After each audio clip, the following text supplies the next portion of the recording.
Good morning everyone. আজকে হচ্ছে শনিবার, অফিস আমার ছুটি, কিন্তু চা খেয়ে আমি একটু বেরোবো।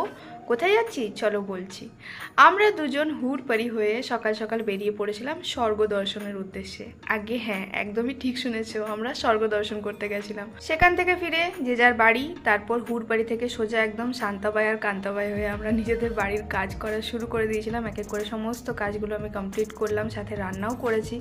ছুটির দিনে নামে একটু বেশি হেক্টিক শিডিউল থাকে, মানে অফিসের দিনে আমার মনে হয় আমি একটু হলেও রেস্ট পাই, ছুটির দিনে আমি একদমই রেস্ট পাই না। সেই একটা ডায়লগ আছে না, সালা ये दुख काहे नहीं खत्म होता হবে, আমার মনে হয় ये काम काहे नहीं खत्म होता হবে। সারা দিন চলে যায় তবু আমার কাজ আর শেষ হয় না।